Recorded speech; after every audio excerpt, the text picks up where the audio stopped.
What's up, y'all? Welcome to another episode of the Analytical Eye Show. It's your boy Javier. Cheers.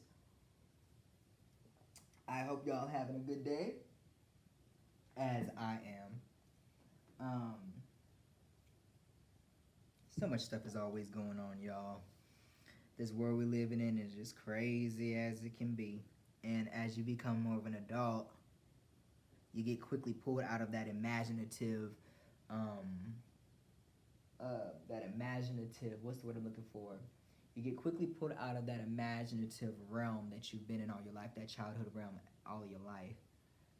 And you also wonder and see why so many people get protective around their loved ones when it comes to uh, protecting their childhood. So there's that. But like I said, I hope y'all having a good day today. Hold on. There's so much, y'all. So much stuff. I always get on here and I'm always looking at my phone, y'all. Just because people are always trying to blow up my phone. Let me even make sure I press record on this button. Hold on. Okay. Like I said, my apologies, y'all. A lot of times I get on here and they I'm getting pulled in other ways and directions because I'm trying to get my career off the ground, move from my current job to another job, and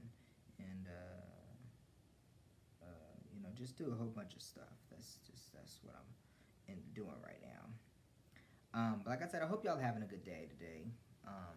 And my days, it's alright. It's alright. Definitely could be better, but you have your ups and your down days. But at the end of the day, I am blessed, highly favored, and I will always stay blessed and highly favored. Okay. So today on this episode of the Analytical Eye Show, we are going to be talking about. I'm just gonna honestly at this point go down my list of shit and just pick a topic. Just let's see. Let me go to my tab. I got a whole tab of shit that I just be listing, just stuff that throws out to me to talk about.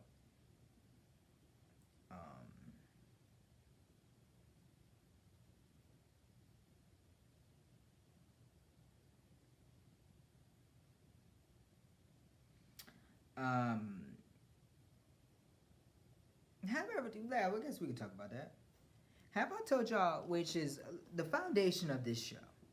The foundation of this show, obviously, is because I'm an analytical thinker. I like to think outside the box. I like to examine all realms of everything from all different points of views. Sorry, because I think I have to sneeze. They always say, "Look at the light. Look into the light, or look at the sun, and you'll sneeze." That's what they always say. That's the funny part about it. They always say, "Look into the light. Look into the light. Then you'll sneeze." But I guess I don't have to sneeze anymore. But y'all know. Excuse me. Sorry, excuse me. Y'all know that I'm an analytical thinker. I've always been an analytical thinker, and I think it's just gotten worse in a good way over time. And for me, I've never been diagnosed with ADHD because y'all know y'all seen on this show where I think there was like a couple episodes ago or whatever, or last episode, I can't remember. Y'all seen in episodes or not in that episode or in other episodes where my mind goes blank, and I'm like, the fuck was I just thinking? Or I go off on a tangent of all this other shit, and then I bring it back to what the fuck and then I go back to what the fuck I was talking about. Or sometimes I'll be like, oh, what was I talking about? Oh yeah, that's right. I don't know how I do that. It's something that is a struggle for me. It's something that's always a challenge for me. And it's something that is always annoying to me. Okay? Child is just something that it's just part of me. And a lot of things also go over my head. You ask my friend Prakash, my new friend Prakash, he'll tell you quick. I'll be like, I didn't catch that. I didn't know, or I didn't. That's what he was saying, or that's what it was. Oh. I'm like, dang dog, you didn't see it. No, I told you, shit goes over my head. I'll miss it if you don't like. I'm telling you, I'll miss it if you don't tell me. So I think that unknowingly or without a official diagnosis, I might have ADHD mind, or I think they actually call it for adults ADD or something like that. I think it's like the adult version of it or whatever like that, but still, um, but I think then we all, in some form of aspect, we do kind of have an ADHD mind, just because sometimes we'll get off on a tangent about things or start speaking on things, and then or we can't sit still or sit focused or things like that. But I ain't gonna lie, I'm a very restless person. Like, I can sit there and I'll script write, and I struggle because it'll either be too hot or it'll be too cold, or oh, I'm tired of sitting this position, or I'm stuck on this, or oh, I don't feel like typing because there's so much to, like, I have to move my fingers, and or I'm hungry, or I'm this, or I'll literally get sidetracked while I'm script writing. I'll be in the zone, and then something starts speaking to me on something else, or either another script or this, and it'll be funny because I'm in the middle of a scene typing it out, even if I'm pouring out everything because my soul is now speaking to me and it's telling the spirit is telling me what to say, all this is gonna happen.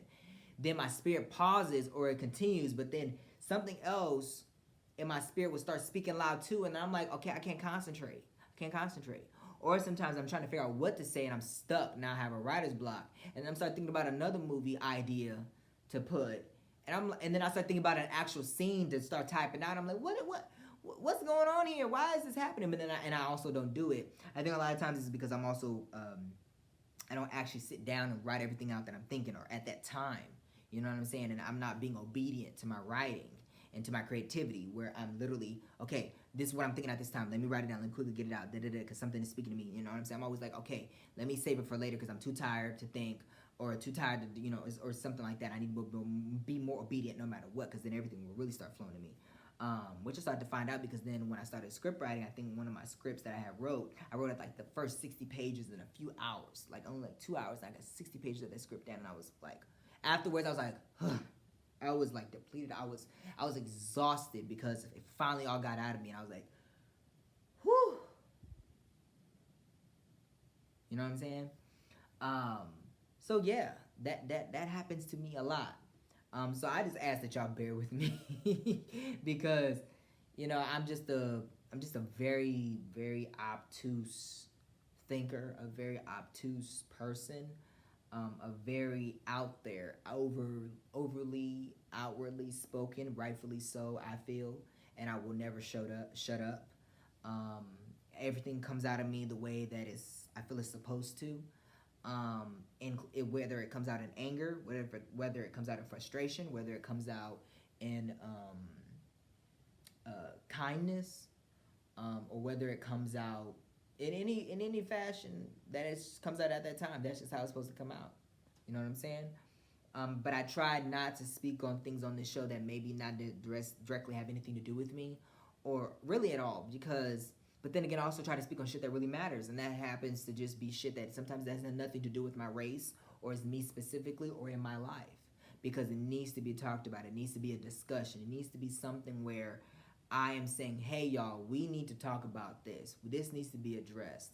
We need to highlight this so that we can start paying attention to that race or that culture or that religion or whatever, and support them in their efforts to make it better for them. More freedom for them, more vocal for them, where they're not feeling the suppression, where they're not feeling the isolation, if the right word is degradation, the seclusion from society, and ostracizing. Is it ostracizing? No, it's ostracizing them from their normal. See what I'm saying? Because that's their world, this is our world, but then we all live in the world. You see what I'm saying? So that's just how I look at things, and try to hopefully get that point across to people that are listening to this podcast, or even watching it. You know what I'm saying? So that's my goal. That's what I try to do, because at the end of the day, it is important that we all consider ourselves equal, and not just consider, but act, look, feel, and think, and believe that we are all equal, and treat each other as such. Because when we do that, we're able to then be one. We're able to, charge in this world as a human race better than before, and start to think about the lasting ever effects of human civilization after we're dead and gone from this world. And I'm not just talking about in a monetary value. I am also talking about in a just a wholesome, prolific value, if that makes sense. See what I'm saying? I'm not saying I have all the answers. I'm not saying that I'm right all the time. I'm not saying that I may say the right thing all the time. But listen with your ears and your heart open, and that'll allow your mind to process everything I'm saying, and you'll be able to hear what I'm trying to truly articulate, even if I may not have the right wording, may not have the right tone, or may not have whatever it is at that time that you feel that may be wrong. But in my stance, I believe it is right. But it's not coming from that malice place or prejudicial or stereotypical place, where it's the foundation that leads to people creating their own conspiracy theories or sitting up here. Like, I don't want my voice to be used and then people run with it and start doing other crap that they shouldn't be doing. Kind of like with this deporting thing that's going on, where people are now starting to do their own vigilante of trying to get people that are not in this country, that are in this country illegally, to be detained by ICE and get them deported, when some of them are actual citizens or are actually here on visas or doing what the fuck they're supposed to do, when they're supposed to just leave that shit for the law enforcement to take care of, rather than them going out here and doing it their way and maybe possibly committing more crimes and causing more trauma, inflicting more shit on people that they shouldn't be doing it on, if that makes sense. Because I know y'all have heard the stories and see what the fuck is really going on out here. But yeah, like I said, it's for me personally. Hold on. Oh God.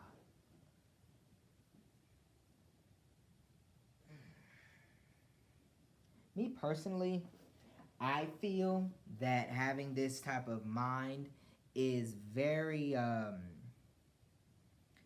it's a blessing and a curse, because there's so much crap that flows through my head, and sometimes it doesn't all get out. Sometimes it does, and it has its benefits and it has its downsides. And I try my best to find the median between the two, where I can articulate, like I've always said, to the best of my knowledge, and articulate very well, not just to come off scholarly, but also to try and work through shit that, because sometimes I'll get on this show and I have just a thought, and when you're hearing me talking about it, and that's why I think in the beginning, especially season 1, a lot of times I was placating on words, placating on this, and even in the beginning of this season, but I think I've gotten better at it, where it's just also not just getting comfortable, but not just saying, trying to find the right perfect words to say, because somebody's always going to find shit wrong with what you say. So you just got to say what you say what you mean, and mean what you say, and however people take it is however they're going to take it. Like I said, there's 8 billion people on this earth. At least if I got 4 billion people, I'm doing pretty good. I'm not Jesus or God, so I'm not expecting a unanimous vote or unanimous likeness. But I think I was placating on words or playing on words or trying to not step on toes and walk on eggshells. So a lot of shit I may have said in hard-hitting topics, you kind of probably left that episode feeling, what the fuck? What did he just say? He was literally saying nothing from nothing, working around in a circle. So that's why you may see me doing not re-episodes or like redoing an episode, I say, or I'd probably do another part to it or something to kind of maybe go deeper in or clarify, because now I'm getting more comfortable. I'm saying, you know what, this is what I just need to say it how it is, Javier, and if it comes out however it, like, you meant what you said then too, but you just need to hit it harder. Just hit the nail right on the head. And people are gonna get mad that you did. It is what it is. You can't. This is your show. You are the producer. You're the director. You are the person in front of this camera. You are this. So you have to do your show how you see fit, and not be, you know what I'm saying. So, long as it, and the thing is, you shouldn't worry about that. Long as it's coming from a good place. My heart is in it. So my heart is in this. So So that's why I say to anybody and everybody that's out there, and I think would also think. Hold on.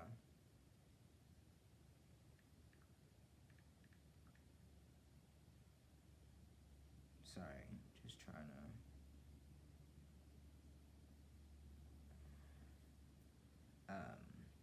I think that when it came to me having this analytical mind, um, I think that was another thing I was trying to struggle with because I had promised that being on this show, I would look at everything from a panoramic view where I see this side, I see this side, I see this side, and then I also tell my side, and then I see what sides maybe I agree with or disagree with and why. Sometimes it is a struggle just because I'm trying to when I'm making a point here and then I gotta go make another point here and then I gotta circle back and try to tie it all together. Sometimes it is pretty tough and it's something I'm still working on to get better at. But I think that also will, which I'm kind of glad because I know that you guys maybe get tired of me always talking, to hear the perspectives and hear the people that are in my life that may agree with me and disagree with me, and I disagree with them and agree with them on different things, but it's all done in unison and harmony, and you can see that on screen that will then open up dialogue to conversation with different races and points of views. Because Anthony, he's white and Hispanic. Prakash, he is Indian and Guyanese and all that. Those are his two distinctive factors. And then you got me, where I'm Guyanese. I'm also black, but I also have some Asian in me and some white in me, and I'm like all encompassing too. So we're all different coming together. And let me tell you this: Prakash and Anthony don't know each other, but they have a lot of different viewpoints that are different from each other, but they also have a lot that are the same. And there's going to be times, once that season 5 comes, and there's going to be a debate. There's going to be debates. There's going to maybe even some arguments and things like that to make spill out. But at the same time, it's going to be all in love. It's going to all be in togetherness and all about this is my truth, and not even just my truth. This is the truth at times with shit, or this is my perspective or my opinion, and this is what it is. And this we're going to leave it at that. You know what I'm saying? And plus, it'll alleviate me some stress so I can start focusing on actually pulling articles and getting some statistics or all these different things so that you guys are knowledgeable about shit. You can do your own research and get shit where I get them, and you can maybe understand my points of view, my depth of thinking, and things like that. So if that makes sense. So this show is for all ADHD people out there. If you're ADHD, please tune into this because I promise you'll be able to understand what the fuck I'm going. And you might even start thinking, be like, dang, that's what I sound like. That's what I be doing. I be doing what he do. I do what he do. He's all over the place, but it makes sense. I'm following everything he's saying. I'm following the left turn to the right to the left, and then he just went it around in a circle again, but then he came back and redid it again, and then went back and forward and back, and then he stopped, and then he paused, and he finally got to the destination, and then he keeps going. You know what I'm saying? So, yeah, being an ADHD unprescribed. Let me say that because I have not actually been actually diagnosed with ADHD. I'm just saying that because I think that's but having an ADHD mind, or at least the mindset I would think, or the way I think is full on ADHD.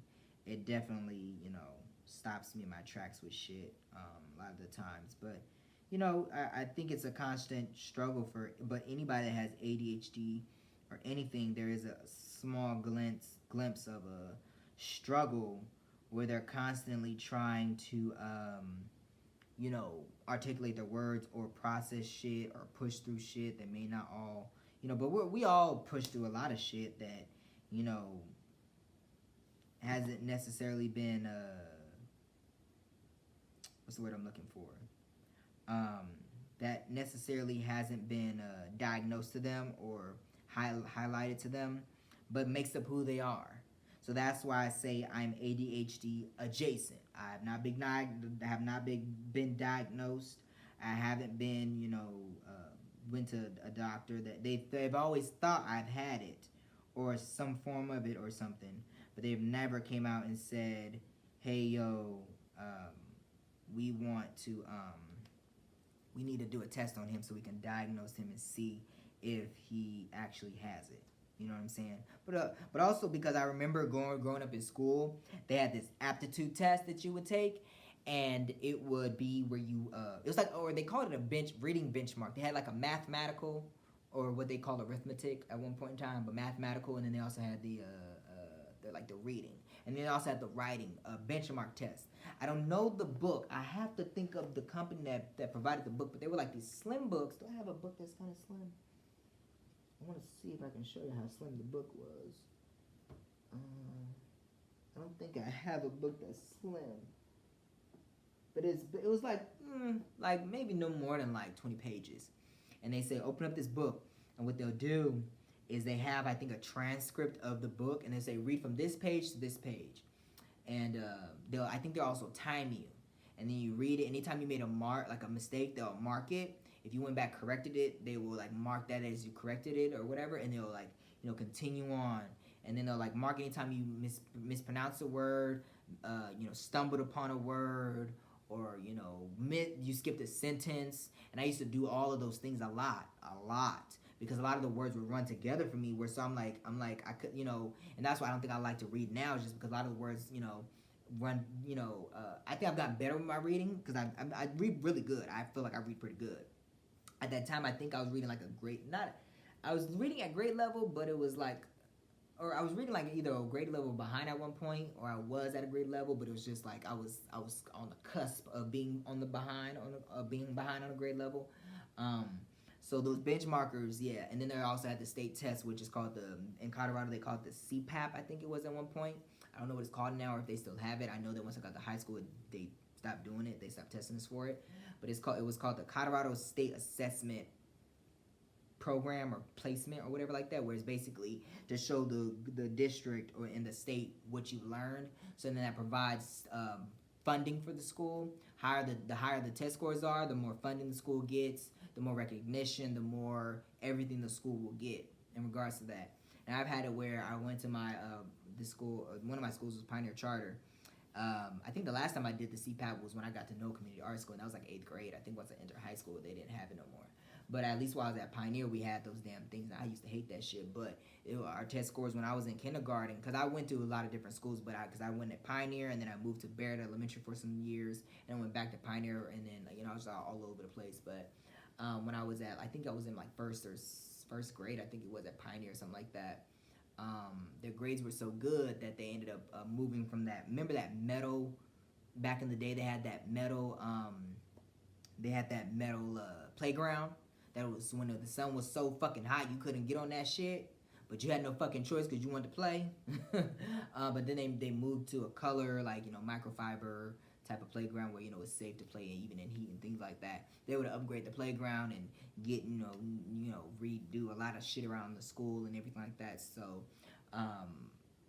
those tests, they always said that some of those are racial disparity, or not racially charged, but you know what I'm saying, because of shit that wouldn't be taught, or shit that was just like unknown to us as terminology and stuff, especially when it came to English and stuff like that. But nonetheless,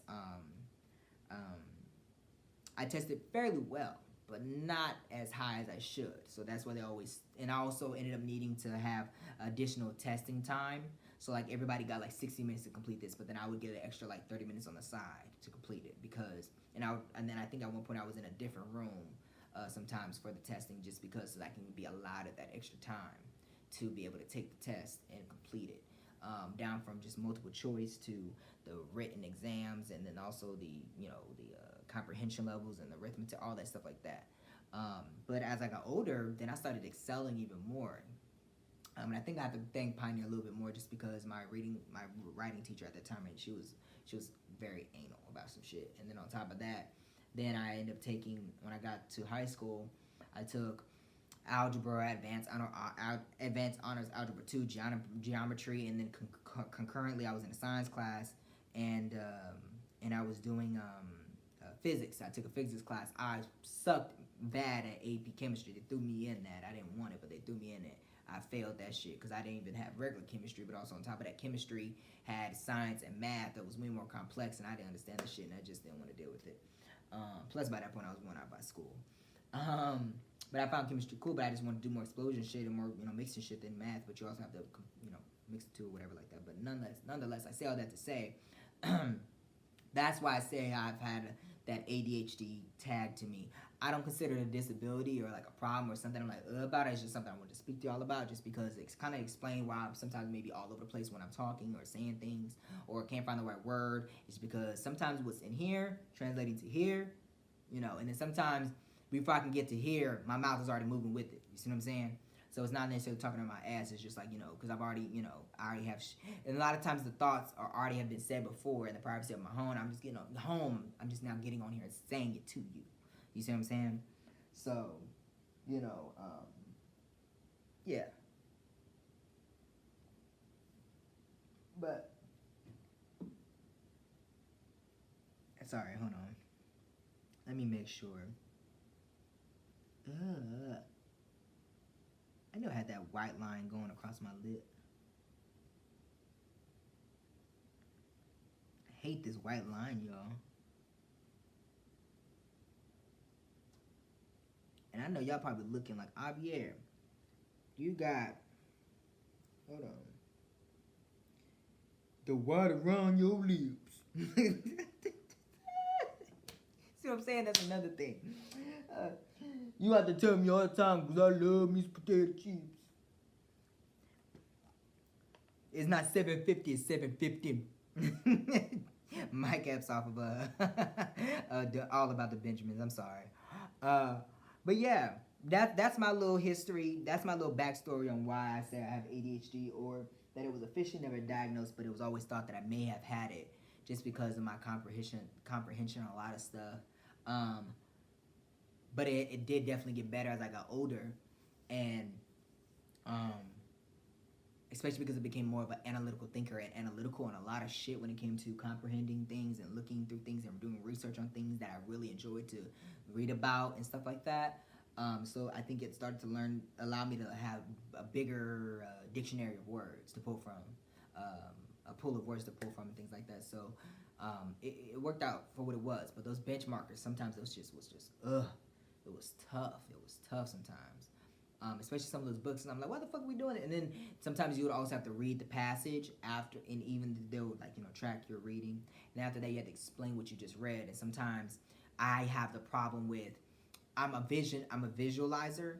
So if a teacher, like for example, my teacher would read me something, I can sit there and think about it and process it visually, and I'm like, okay, that's nice, and I can kind of imagine it as a movie or whatever, and I understand. But if I'm reading it out loud, like the teacher will call me, hey, can you read this out? I can read it, but then I'll be like, I kind of forget what the fuck I just read. I'll be like, what the fuck? I don't know what I just read, because I'm too busy reading it out loud to y'all, so y'all to understand. So and internalize and stuff, I'm not internalizing myself. You know what I'm saying? So it's kind of tough sometimes, which then is kind of tougher when you're script writing or whatever like that, or reading other knowledgeable books and things that I have to read to learn how to format scripts right and do this right and this, then, and the third. So it's kind of sometimes a struggle for me. But every day I'm working to be better at that. But it's just sometimes I do notice that I'll be like, okay, yeah, I'm struggling here. Or I'll be like, I just forgot what the fuck I just read. There is this post I've seen where they say if you capitalize each letter, you can read it through and through better and easy. And like bold it, and I think that was for ADHD readers. I have that. I like that because it helps me do reading and it kind of helps you but then also they need to space out a little bit more. But nonetheless, it's just a combination of things for me. But I have my comprehension level, my retaining level is there, but it sometimes has blockades. That's all I'm gonna say. But yeah. That's just give y'all a little insight into my mind and how I operate and why I talk maybe the way I do and stuff like that. And I don't give a damn if you have a problem with me the way I talk, whatever. That's your problem with how I can't change the way I talk and anything like that. It just is what it is and how I word things and do things. So it is what it is. But yeah. But we're gonna move on to our fun fact for the day. And today we're gonna talk about Maya Angelou, Dr. Maya Angelou. My apologies. And she was born Margaret Ann Johnson, April 4th, 1928, and died May 28th, 2014. She was an American memorialist, poet, and civil rights activist. She published 7 autobiographies, 3 books of essays, several books of poetry, and is credited with a list of plays, movies, television shows spanning over 50 years. She received dozens of awards and more than 50 honorary degrees.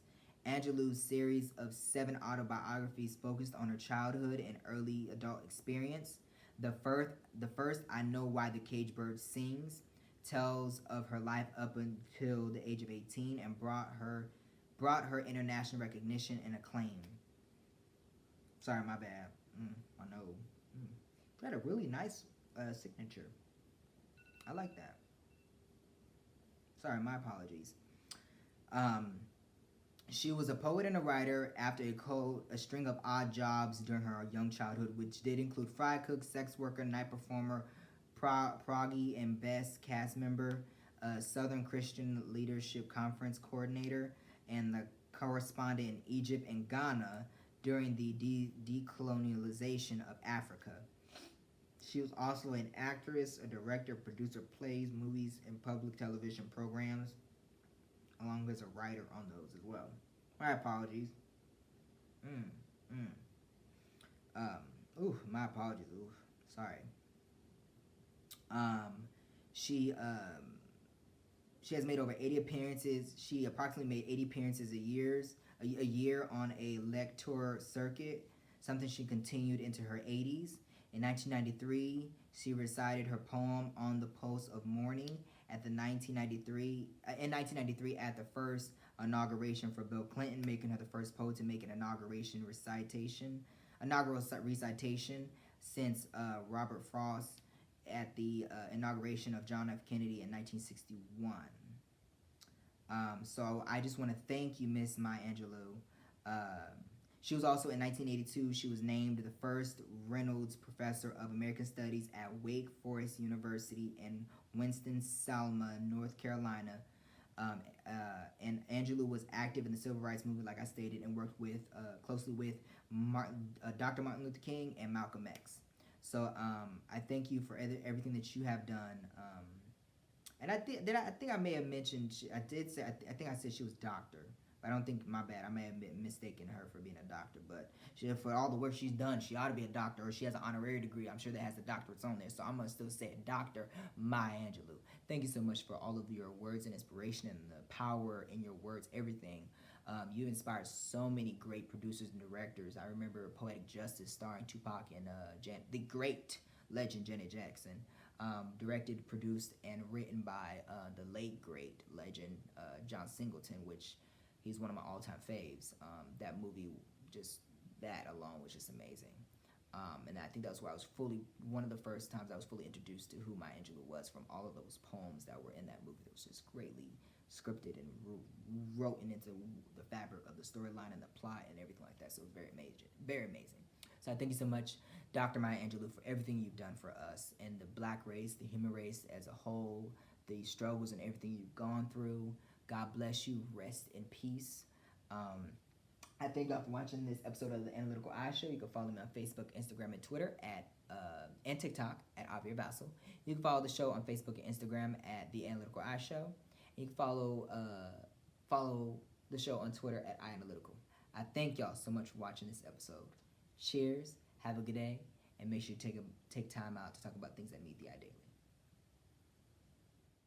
The Analytical Eye Show is presented by Analytical Eye Productions, a AAVR company.